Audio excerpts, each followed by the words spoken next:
Leke Baiyewu, Abuja Some members of the Senate have asked that the process to impeach President Muhammadu Buhari be started, for failing to get the approval for the withdrawal of $496 million from the excess crude account to purchase military aircraft. Read also, Dear Buhari, what if I am lazy and entitled?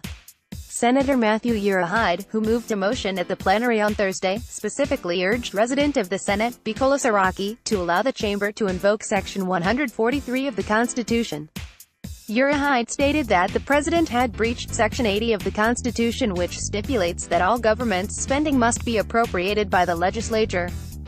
Also, Senator Tucano stated that it was time for the legislature to be decisive.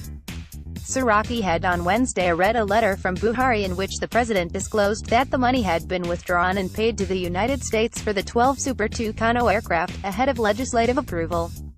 This, he said, was done to beat the deadline for the arms deal. The planes will be delivered in 2020. The president said, recently, approval was granted by the United States government but with a deadline, within which part payment must be made, otherwise the contract relapses. In the expectation that the National Assembly will have no objection to the purchase of these highly specialized aircraft, which is critical to national security, I granted anticipatory approval for the release of $496,374,470. This was paid directly into the Treasury of the United States government. I am therefore writing seeking approval of the Senate for the sum of $496,374,470, equivalent to N$151,394, $421,035, to be included in the 2018 appropriation bill, which the National Assembly is currently finalizing.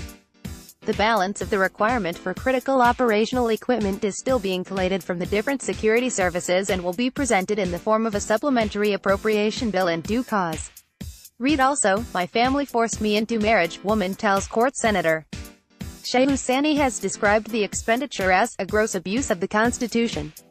While Uroghide stated that he was not in support of the impeachment call, he asked that the money should be refunded and the transaction started afresh to allow due process.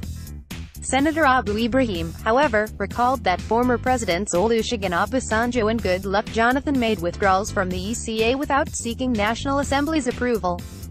Describing the impeachment as a PDP conspiracy, Ibrahim challenged the opposition lawmakers to name any state governor who benefited from the withdrawals from the ECA and sought the approval of the State House of Assembly before spending the money. Details later, visited 10,368 times, 245 visits today.